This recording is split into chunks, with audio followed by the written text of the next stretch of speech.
राष्ट्रसंत तुकडोजी महाराज हे केवळ एक आध्यात्मिक संत नव्हते, तर ते एक महान समाजसुधारक आणि सच्चे देशभक्त होते. त्यांच्या जीवनातील अनेक प्रसंग आपल्याला प्रेरणा देतात. त्यापैकी भारताच्या स्वातंत्र्य लढ्यातील त्यांच्या योगदानाचा हा एक अत्यंत स्फूर्तिदायक प्रसंग. खंजिरीचा निनाद आणि स्वातंत्र्य लढा. साल 1942. संपूर्ण देशात महात्मा गांधीजींनी चले जाव, क्विट इंडियाचा नारा दिला होता.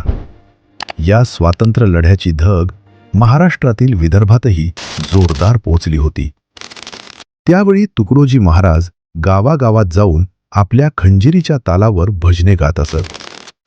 पण त्यांची भजने केवळ पारमार्थिक नव्हती, तर त्यात ज्वलंत देशभक्ती आणि समाज जागृतीचा अंगार असायचा. झाड झडुले शस्त्र बनेंगे, भक्त बनेंगे सेना, पत्थर सारे बम बनेंगे, नाव लगेंगे किनारा, अशा शब्दातून ते तरुणांच्या रक्तात सळसळती देशभक्ती भिनवत होते. त्यांच्या हातात कोणतीही बंदूक किंवा तलवार नव्हती. त्यांच्या हातात होती ती फक्त एक छोटीशी खंजिरी. पण जेव्हा महाराज डोळे मिटून तल्लीन होऊन खंजिरी वाजवत खड्या आवाजात गाऊ लागायचे, तेव्हा हजारो तरुण मंत्रमुग्ध होऊन देशासाठी प्राणपणाला लावायला तयार व्हायचे. चिमूर आणि आष्टी या भागात त्यांच्या भजनांमुळे स्वातंत्र्य लढ्याला एक अभूतपूर्व गती मिळाली. ब्रिटिशांची धास्ती आणि अटक, महाराजांच्या या देशजागृतीच्या कार्याची बातमी ब्रिटिश अधिकाऱ्यांपर्यंत पोहोचली. ब्रिटिशांच्या गुप्तहेर खात्याच्या लक्षात आले की हातात साधी खंजिरी घेतलेला हा माणूस कोणत्याही सशस्त्र क्रांतिकारकापेक्षा कमी नाही. त्यांच्या एका शब्दावर हजारो लोक ब्रिटिश सत्तेविरुद्ध रस्त्यावर उतरत आहेत. संपूर्ण शस्त्रसज्ज असलेले ब्रिटिश सरकार या एका संताच्या खंजिरीच्या आवाजाला घाबरले. परिणामी ब्रिटिश सरकारने या क्रांतीचा आवाज दाबण्यासाठी त्यांना अटक करण्याचा निर्णय घेतला. ऑगस्ट 1942 मध्ये तुकडोजी महाराजांना अटक करण्यात आली आणि नागपूरच्या तसेच नंतर रायपूरच्या मध्यवर्ती कारागृहात त्यांना डांबण्यात आले.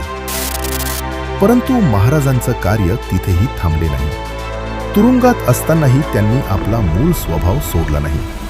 तिथेही त्यांनी आपल्या सुमधुर भजनांनी आणि प्रवचनांनी इतर कैद्यांमध्ये सुधारणा घडवून आणण्यास सुरुवात केली. तुरुंगातील अधिकारीही त्यांच्या या निस्वार्थ वृत्तीपुढे नतमस्तक झाले. हा प्रसंग आपल्याला शिकवतो की राष्ट्रसेवा हीच ईश्वराची खरी सेवा आहे. तुकडोजी महाराजांनी अध्यात्माला केवळ मंदिरांपुरते किंवा जंगलात तपश्चर्या करण्यापुरते मर्यादित न ठेवता त्याला राष्ट्र उभारणीचे आणि स्वातंत्र्याचे साधन बनवले. त्यांच्या याच महान कार्यामुळे भारताचे पहिले राष्ट्रपती डॉक्टर राजेंद्र प्रसाद यांनी त्यांना राष्ट्रसंत ही अत्यंत सार्थ पदवी देऊन त्यांचा गौरव केला. आजही त्यांची ग्रामगीता आणि खंजिरीवरील भजने महाराष्ट्रातील गावागावात माणसाला योग्य मार्ग दाखवण्याचे काम करत आहेत. असेच नवनवीन व्हिडिओ पाहण्याकरता आमच्या संतवाणी यूट्यूब चॅनलला सबस्क्राईब करा. बेल आयकॉन दाबून व्हिडिओला लाईक करा.